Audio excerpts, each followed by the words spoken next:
Hello friends, जय Shri Mahakal. Welcome back जो blog. आप सभी का स्वागत है जो की दुनिया में। आज हम मिलते हैं नए ब्लॉग के साथ, नए वीडियो के साथ। फ्रेंड्स, आप सभी कैसे हैं? आशा करती हूँ आप सभी बहुत अच्छे होंगे।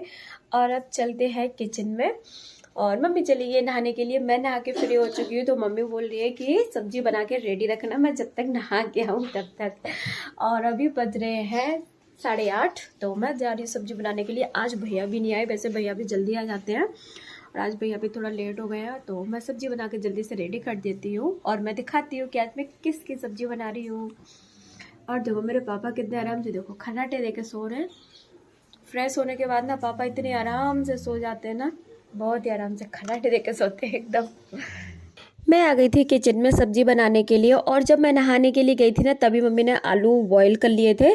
तो आलू बॉईल हो चुके थे, फिर आके मैंने आलूओं को छील लिया था और रफली मैश कर लिया था आलूओं को, थोड़े बड़े बड़े पीसेस में। और उसके बाद ना आज मैं इंडक्शन पे सब्जी बना रही थी। वैसे दाल वगैरह बनाती हूँ, सब्जी अभी तक नहीं बनाई है, तो आज मैं बना रही थी। और तो इधर देखो मैंने भगोनी रखी, उसमें थोड़ा सा ऑयल डाल के जीरा डाल दिया था। जैसे जीरा चटक गया था, वैसे मैंने सारे जितने भी आलू थे ना, सारे मैश के वो सारे आलू डाले, अच्छे से उनको मिक्स किया। फिर मैंने हल्दी पाउडर डाला, उसको भी अच्छे से मिक्स कर दिया। मिक्स करने के बाद में ना फिर मैंने इसमें डाल दिया था मट्ठा। और मम्मी ना देखो नहा के आ चुकी थी और पीछे खड़ी हुई थी, वो अपनी साड़ी वगैरह पहनी थी। तो मम्मी मुझे बताती जा रही थी ऐसे करो ऐसे करो। सब्जी मैं बना लेती हूँ, लेकिन फिर भी मम्मी मुझे बताती जा रही थी। मम्मी बोली थी उसमें ना 1 गिलास पानी भी ऐड कर देना, क्योंकि मट्ठा ज़्यादा खट्टा था, इस वजह से। तो मैंने पानी ऐड कर दिया था। फिर इसको चलाते ही रहना होता है। इसमें अभी मैं नमक वगैरह नहीं डालूंगी, बस मैंने लाल मिर्च और हल्दी पाउडर डाल दिया था बस। और नमक जब डालूंगी, जब सब्जी पूरी बन जाती है ना, उसके बाद में नमक डालती है इसमें, क्योंकि मट्ठे की सब्जी में अगर पहले नमक डाल देते तो सब्जी फिर फट जाती है। और इसको ऐसे ही चलाती रहूंगी मैं जब तक कि इसमें बॉईल नहीं आ जाएगा। जब बॉईल आ जाएगा वैसे फिर मैं इसको छोड़ दूंगी, फिर ये बनती रहेगी। जब तक इसको ऐसे ही चलाते रहने होता है। तो मम्मी बोली चलाओ थोड़ी देर, जब तक बॉईल नहीं आए तब तक छोड़ना मत, नहीं तो सब्जी फट जाएगी। अगर फट गई ना तो फिर मेरी आफत आ जाएगी। मम्मी बोलेंगी बोला था ना छोड़ना मत। मैं जा रही हूँ थोड़ी देर के लिए बुआ के पास, क्योंकि 2 दिन हो गए मैं बुआ के पास जा नहीं पाई। और बुआ भी अब जाने वाली है, देखो कब जाती हैं। बोली थी बुआ के 2-4 दिन में चली जाएंगी। और हमारे यहाँ इतनी तेज़ बादल हो रहे हैं, सच में जैसे कि बारिश होने वाली है। आज बिल्कुल भी धूप नहीं है, बड़ी तेज़ वाले बादल हो रहे हैं, एकदम काले बादल। और अभी तक हवा नहीं चल रही थी, लेकिन अब हवा भी चलने लग गई है। चलो तो चलते हैं। और फिर मैंने बाहर आके देखा तो सब लोग देखो आज बाहर बैठे हुए थे, क्योंकि आज मौसम ठंडा, धूप बिल्कुल भी नहीं थी। और सुबह के बज रहे थे 11, और यहाँ पे देखो सब लोग बैठ के अपनी बातें कर रहे थे। मम्मी भी यहीं पर थी, तो प्लॉट में कुछ काम चल रहा था, तो मम्मी यहीं पर थी, तो सब लोग अपनी बैठ के बातचीत कर रहे थे। और फिर मैं बुआ के घर जा ही नहीं पाई जब तक भैया आ गए। तो फिर भैया बोले, आज भैया थोड़ा लेट हो गए थे, किसी काम से बाहर गए थे। तो भैया आए तो फिर भैया बोले आपको मुझे खाना वगैरह परसों। मैंने कहा ठीक है। तो फिर मैं भैया को खाना वगैरह देने लगी। फिर मैंने थोड़ी देर अपना आराम किया। आराम करने के बाद में फिर मैं पहुंच गई सीधा बुआ के पास। और बुआ के पास आई तो फिर ढेर सारी पहले तो हमने बातें की। और बुआ बोली थी 2 दिन से आई क्यों नहीं।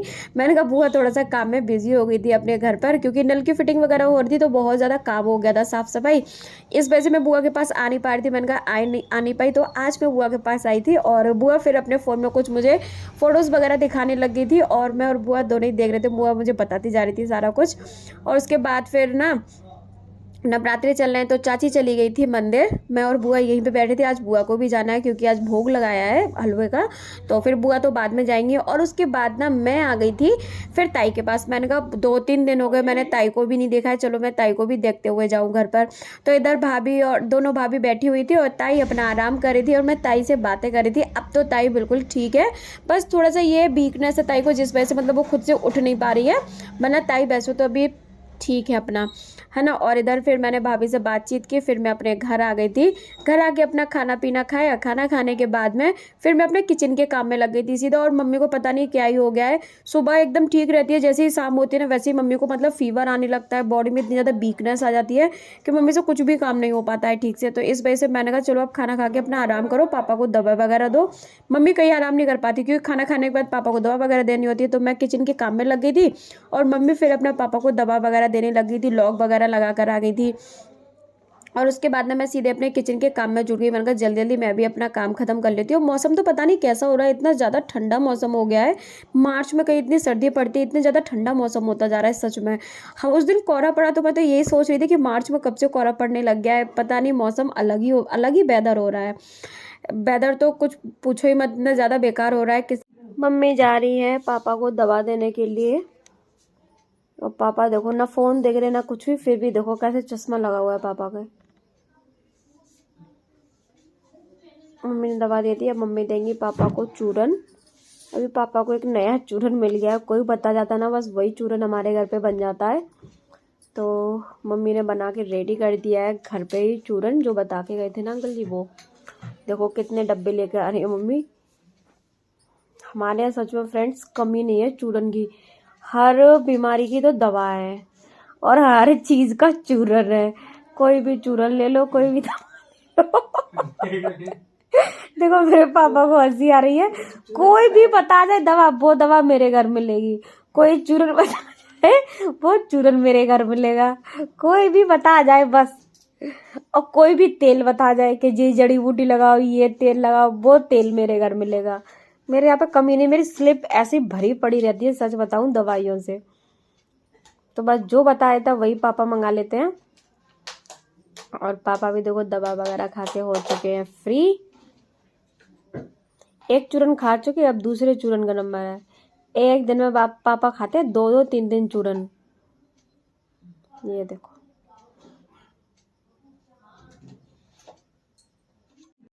और फ्रेंड्स आज के ब्लॉग को यहीं पे एंड करती हूँ। Thank you for watching my videos. Like करो, शेयर करो, ज़्यादा से ज़्यादा मुझे सपोर्ट करो।